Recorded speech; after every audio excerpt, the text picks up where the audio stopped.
Welcome back, listeners, to the Cosmic Confluence podcast. Now, what if the answers to your deepest questions were already written, waiting for you to access them? Well, listeners, today we are diving into a topic that merges ancient wisdom with modern spirituality, the Akashic Records. Now, imagine a vast, energetic library containing the history of every soul, past, present, and future. Every moment that we have gone through, or we are going through, and what we are going to go through. What if we could tap into this wisdom to gain clarity, heal, and align with your true purpose? It's really interesting, right, listeners? So joining us today for this conversation is Alexa Darrin. She's a spiritual coach, psychic medium, and clarity catalyst for ambitious women seeking soul aligned clarity. She helps women clear energetic clutter and align with their divine purpose, guiding them toward a fulfilling and profitable life. With a background in the entertainment, video game, and advertising industries, Alexa bridges the gap between spirituality and entrepreneurship, offering a grounded yet powerful approach to connecting with spirit and accessing the Akashic records. So, listeners, if you have ever felt pulled in too many directions, wondered if there's more to your purpose, or sensed unseen guidance around you, this episode is definitely for you. So, Alexa, welcome to the show, and it's an absolute honor having you with us. Thanks for having me. I'm excited to be here. Okay, Alexa, so to begin with, I think many listeners would love to know. So, what exactly are Akashic records? How would you describe them in a way that resonates with both spiritual seekers and skeptical entrepreneurs? Yeah, great question. I think there's a lot of metaphors are used when it comes to describing the Akashic records and like the library metaphor, but really it's an energetic library that exists at the fifth dimension. We're here incarnated on earth in the third dimension. We Mhm. can see ourselves in the physical, and so it's the Akashic records. When you think about a library, you think about one place, right? But really the Akashic records are all around us. It's just a dimension you can access. Like if you think about when you dream, if you astral travel, you're accessing another dimension. And so by accessing the Akashic records, it's this energetic library of all the decisions that every soul has ever made. And so it's vast. And so you definitely want to go into the records with a focus. But that's sort of the most simple way of thinking about them. Hmm. Is it something like no, I don't remember. Yeah, it's like the Trinity knot. Often, mostly we see everything as binary. There is one or zero, good or bad, everything. But we uh, don't realize that there is a third dimension to it. And there is something called as Trinity knot. It's like the cyclical nature of life, death, and rebirth, or maybe a union of body, mind, and spirit. So do you think that something has to do with all the third dimension concept? I mean, there's definitely more than what meets the eye than what we can Mhm. see. And I think quantum physics has proven this. The different, I think, dimensions or energetic levels, vibration levels, and so when you think about too, you think about mediums, right, who communicate with loved ones who have passed. They're Mhm. raising their vibration a little bit, and then the spirit on the other side is lowering their vibration. So they can meet in the middle to communicate. And so if you think about all these different vibrations where you can access different levels of consciousness, then that's also a way to think about the Akashic records. And to think about that there's a lot more out there, right, than just the vibration at which we're accessing consciously. Absolutely. I agree. That's fascinating because does sound like a mix of deep intuition and I think the cosmic data. So Oh. Is there any way that we can distinguish between our own thoughts and the genuine Akashic insights? Well, Akashic accessing the Akashic records is done through a very deliberate process. So, usually there's a few different ways of accessing it, but by connecting with some Akashic record guides, some people use a prayer, some people use a visualization or breath work, but there's a ritual to raise your vibration, and then you have guides that sort of are like the gatekeepers that allow you in and then help you to find what you're looking for. So you wouldn't spontaneously access the Akashic records in the way that you might spontaneously and would access the wisdom of your higher self, so to speak. So that would be the difference. Makes sense. Makes sense. And many people feel blocked when it comes to intuition. We have often, I have had conversations where we talk about intuition in leadership and making crucial, life changing decisions. So, what are some common energetic or mental blocks that prevent individuals from connecting with their spirit guides or maybe Akashic records? Yeah, there can be so many things, right? It's so common to become disconnected from your inner wisdom because of, it could be how you were raised and the way what was valued in your house that, if it was logic and facts over the gut feeling that you got or the inner knowing or where you might be pulled. And the more that you ignore it, then the harder it is then to tune back into it. And so that's one way. Another thing that really interferes with our ability to connect with our intuition, and is actually a big thing that I work with clients on, is I call it energetic clutter. But essentially, there's so much going on in our world, and we're so tapped into our phones and the internet and the news and interacting with other people. And every time that you interact with another human, there's sort of like an energetic cord that forms between the two of you, Uh-huh. and if it's just a casual interaction, that cord is not that strong, but the more you interact, then that can be stronger. But you're picking up energy, right, from everyone around you. And then the more you think about something, the more that's invading your energetic field. So if you think about everything you're picking up, and then when you go to try to tune into your intuition, you've got all this gunk in the works, and it's really hard to decipher what's yours and what's somebody else's. So by having a strong energetic practice of having those boundaries of clearing things out and calling your energy back to you, that can also help you to strengthen your intuition as well, because then it's easier to tell what's yours and what's not. Hmm. Hmm. I remember a moment from my childhood. I think that she was an old lady, but I think she was into spiritual practices in Hinduism, and uh, and she kind of my mother was there. I was sitting with my mother, and she kind of told my mother that I have some kind of negative energy around me, or there's some kind of negative aura. So, I mean, do you think we can actually feel that energy around a specific person by just looking at their body language or their face or eyes or anything?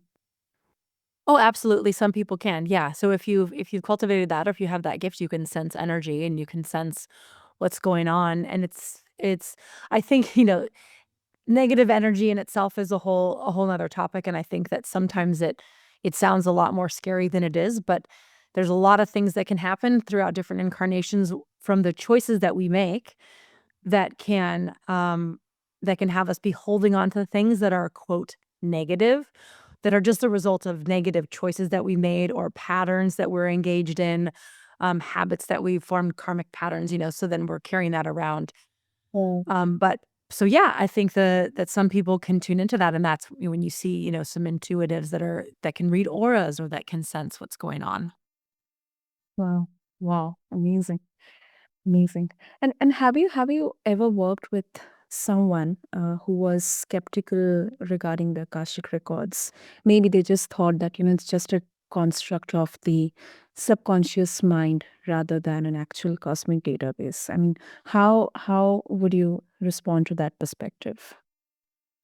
I haven't I haven't worked with anyone who was skeptic because usually if they're skeptic, they they don't come to me. But Mhm. when I was working with a mentor in accessing the Akashic Records, I did a lot of practice readings, right? I did it for family members and, my dad was blown away by his reading and, things like that where people were like, they didn't really know much about it. They were open to it. And then once I gave them the reading, they were like, wait, what is this? This is amazing.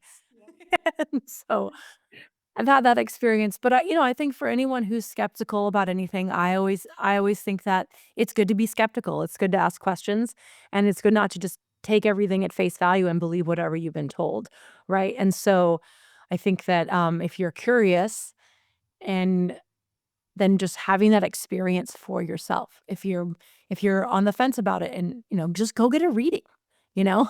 Like, what's the worst that could happen? And then you can see for yourself, does that resonate? Does it help you? Because it can be a really healing and empowering experience. Hmm. I absolutely love how you have, kind of combined or reconciled spirituality with financial abundance because you are helping women create profitable, soul aligned businesses. Although some spiritual teachings they often emphasize that, on detachment from worldly success or tangible stuff. So, do you think we're shifting towards a world where spirituality and business are no longer seen as opposing forces? I certainly hope so because I think that that is from my point of view a misconception about spirituality and that you can't Mhm. wanna have financial abundance and also be spiritual. I think there's a nuance to it, and I think that it's our divine birthright to have whatever form of abundance we want, and we get to create our own reality, and when you step into your highest level of service and fully express your purpose and help others in the way that showcases your gifts, you are absolutely worthy of whatever abundance you want. You're worthy without doing that, but if you're gonna then that's how when you step into your purpose and you really live that, that's what makes it easier to attract that abundance. And that's I think, when we're trying to force ourselves to keep them separate, then I think that that can lead to less fulfillment and less joy because we're trying to put our spirituality to the side or in a little compartment and like, I'm gonna do my day job. I don't wanna have money have anything to do with my spiritual gifts or anything that's related to it. I think that that can be detrimental in a lot of ways. And I also think that money, it's just one form of an energetic exchange, right? There's always an energetic exchange for everything, and that creates balance. And so if you are wanting to live your purpose, and whether that relates to something that in the spiritual realm or not, and you want to embody that and who you are and inspire other people, then if you're gonna limit your ability to make money, that then limits your ability to help people. Because then you gotta get money from somewhere because that's just the way the world works. And so the more money you have, the more good you can do in the world. And so I think that more spiritual people need to step into a feeling of worthiness around abundance and go for it because if we don't, then we're not gonna have the financial resources that we need to change the world. True. That's true. That's practical and divine at the same time. Also, another beautiful part of your work is you help clients through energy healing, maybe from deep seated wounds or past traumas or childhood traumas, which are deep ingrained subconsciously. You help them navigate through that, and you also help them connect. If I talk about from the divine perspective, with their divine guidance, and also you have the special gift where you connect to their guardian angel and spirit guides. How does that work? I mean, because many of our listeners wouldn't be familiar with this. So, how does it work? Yeah, so, like, when we were talking about the Akashic Records and connecting with loved ones on the other side, it's just another vibration. So, angels are sort of at the highest if you think about angels and spirit guides and loved ones on the other side. So angels are at the highest vibration, and then spirit guides are below that, and then a little bit lower are 11th on the other side. And so I go into meditation and raise my vibration to connect with their guides and angels. I'm also, they're also present with me during our session.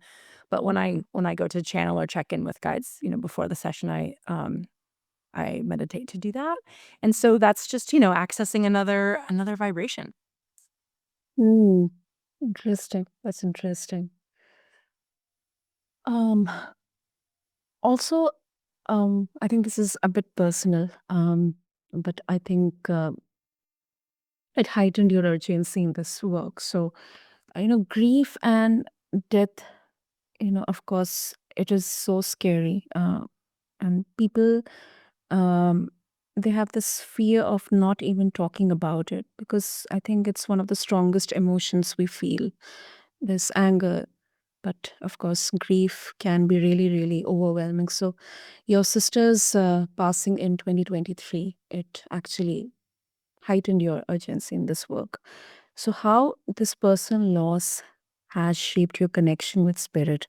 How do you guide others through grief using Akashic wisdom, if that's okay to you? Yeah, yeah, absolutely. And I think that my grief made it even more necessary for me to maintain a daily strong connection to spirit just for my own healing. Um and so I think that when my sister passed, I was already, I had been, going through my spiritual awakening for a couple years and been learning to read the Akashic records and curious about developing my gift further in mediumship, but hadn't really gone all the way, like, I hadn't gone all in yet. And, um, and so when she passed, there were all these synchronicities that lined up that sort of led me there. And it felt like I didn't have a specific goal of I want to help others who are grieving too. It was just more that, um, there was I think I was looking for a way to understand what had happened to her and with her, and to understand my place in it and what I was supposed to do moving forward with that grief and how I was supposed to heal. And so I think it led me just to a lot of soul searching and into that development, not really knowing what would happen, but sort of surrendering to that process. And I know that in throwing myself into the work that I do and helping other clients to heal, and maybe from grief, but also from a lot of other things and helping others to heal, I'm healing a little bit more every day. And because my work really, you know, forces is the wrong word, but because it puts me in a place to be connecting with spirit all the time and to be receiving guidance from my clients that is often very relevant to me, then it keeps me from not drowning from that grief because it's a Mhm. process, right? It's been less than 2 years and I think for everyone who's dealing with grief, you have to give yourself grace and know that it's just an ever evolving process. Yeah, and all you can do is take it one day at a time, but I think when you have that perspective that there is a bigger picture to everything and that death is not the end in the way that, people who are not spiritually connected might think, then I think that that brings you a lot of peace, um, and sort of anchors you, I think, in a really good way. There's definitely a journey after death, definitely. And, if someone wants to connect with a loved one who has passed, do you think it's possible? And if yes, then what exactly the process looks like? Yeah, it's absolutely possible, and I know that, even my dad, who was not open to any of this, before my sister passed, he's really opened up, and he feels her presence all the time, and there lots of little things have happened, and so I think the thing with anyone can connect and you can develop your own language and signs. And it's just about because our they want to communicate with us just as much as we want to communicate with them, right? And so you can think about creating your own language or asking for signs. You think about some of the common ones you might heard about, ladybugs and birds and butterflies and things like that, you can ask for specific signs. And the more that you pay attention to what's going on around you and talk out loud to your loved one on the other side, or that's gonna open up the channel of communication for you to start maybe feeling their presence. So, we have my mom lives with me, takes care of my daughter, and so we have lots of little, communications with my sister that are outside of my mediumship, right? It's the Mhm. ladybugs that she sends. Christmas time, she makes our lights. We have these, like, twinkly lights, and she puts on a show with those lights. So that's another thing, electricity. If you have some twinkly lights, you can ask them to light those up. So, yeah, asking and being open and making sure that you have time to be quiet so you can feel their presence as well. Wow. Wow. That's really fascinating. Really fascinating. Yeah, I mean, I can give you one example, is this, like, a story, right, of how you need to be open to lots of different ways to receive. So when we moved into the house that we live in now a year and a half ago, my sister covered it in ladybugs. The most, mysterious this whole thing. And so then it was a few months ago, I realized it, and it had been a while since she had sent us any ladybugs. And so I just said to her, "Hey, it's been a while. I would be so grateful if you sent me some ladybugs." And then the next morning, I'm getting my daughter dressed. She's almost 3, and she's got, like, a 30 different earrings that are like these clip-on earrings, and she asked to wear the ladybug Mm, earrings. mm. And so that was like a sign. That was my sister sending me ladybugs. It wasn't, a living ladybug, but it was in the form of earrings. So when you ask for those signs, being open to the creative ways that our loved ones can deliver as well, it becomes really fun. Yeah, I mean, she spoke through your daughter, and she Absolutely. Yeah. gave that sign, and your daughter conveyed that to you, that yes, she for you. Beautiful. That's really, really beautiful. And it does kind of, give us that feeling of warmth, love. Yeah. Yes. Maybe as a guardian angel, she's there with me. Lovely, lovely. That's really lovely. And thanks for sharing this story. So before we wrap up, Alexa, if our listeners would wish to connect with you and explore more about the wonders of Akashic Records and connections with spirits, how they can do that. Yeah. So really easy. I'm just at alexadarrin.com. Great. We'll have the link mentioned in the show notes, and I would encourage all of our listeners to try it out. Just try it out. So I think we have covered uh, so much today. I didn't even realize the time.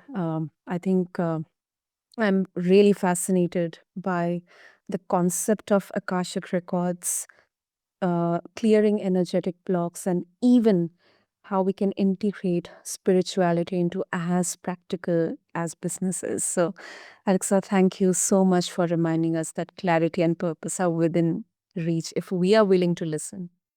Absolutely. And to all of our listeners, if today's conversation has sparked something in you, if you are feeling called to explore your intuition, or if you're ready to clear the clutter and align with your true purpose, Alexa is here to guide you. So you can connect with her. You can refer to the show notes, the link mentioned in the show notes along with this episode, and you can even book an Akashic Records reading with her. So until next time, remember, business isn't just about strategy, it's about soul alignment. And keep blending intuition with action and keep exploring the cosmic world along with Cosmic Confluence. Thank you.